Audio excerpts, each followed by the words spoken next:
సుమన్ టీవీలో మీ personal and business promotions కోసం కింది నెంబర్కి కాంటాక్ట్ చేయండి. నమస్కారం.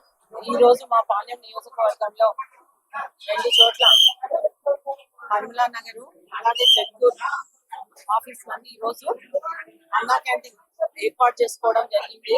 గతంలో చంద్రబాబు నాయుడు గారు ముఖ్యమంత్రిగా ఉన్నప్పుడు 2014 నుంచి 2019 వరకు అన్నా క్యాంటీన్ ఏర్పాటు చేసి కేవలం 5 రూపాయలకే రుచికరమైన నాణ్యమైన భోజనం అందించడం జరిగింది.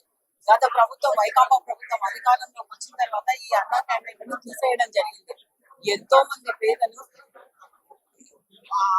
పండ్ల కోసం ఇక్కడికి రావడము, వాళ్ళకి భోజనం లేక చాలా ఇబ్బంది పడుతూ ఉన్నారు. కాబట్టి రుచికరమైన నాణ్యమైన భోజనం అందించాలన్న ఉద్దేశంతో అక్షయ ఫౌండేషన్ వారికి ఈ ప్రభుత్వము ఇవ్వడం జరిగింది. కేవలం 5 రూపాయలకే ఉదయం టిఫిన్, మధ్యాహ్నం భోజనం, రాత్రి భోజనం అందజేయడం జరుగుతుంది. ఎన్ని కూటమి ప్రభుత్వం అధికారంలోకి వచ్చిన తర్వాత చంద్రబాబు నాయుడు గారు ముఖ్యమంత్రిగా ప్రమాణ స్వీకారం చేసిన తర్వాత 5 హామీలపై సంతకాలు చేయడం జరిగింది. దాంట్లో అన్నా క్యాంటీన్ కూడా ఒకటి.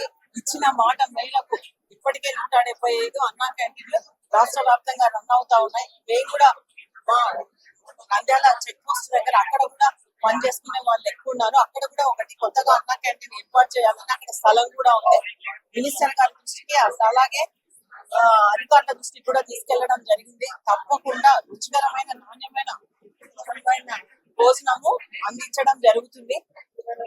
చాలా బాగుంది. భోజనం అయితే బాగుంది. 5 సంవత్సరాల తర్వాత మళ్ళీ ఇప్పుడు పెట్టినారు. చాలా బాగుంది. బాగుంది. అన్నం బాగుంది, పెరుగు బాగుంది, చట్నీ బాగుంది, అంతా బాగుంది. 5 సంవత్సరాల బాగుంది. అప్పటికంటే ఇప్పుడు బాగుంది. భోజనం చాలా బాగుంది. మన ప్రభుత్వం కదా, అందుకు చాలా బాగుంటుంది. ప్రజలకు అండగా అన్నా క్యాంటీన్ అందరికి బాగా రుచికరమైన భోజనం దొరుకుతుంది. మేమందరం చాలా సంతోషిస్తున్నాము. ఈ ప్రభుత్వం ఇలా కొనసాగితే ఇంకా బాగుంటుంది అనుకుంటున్నాం. పేదలకు అందరికీ అన్నం దొరుకుతుందని మేము అనుకుంటున్నాం.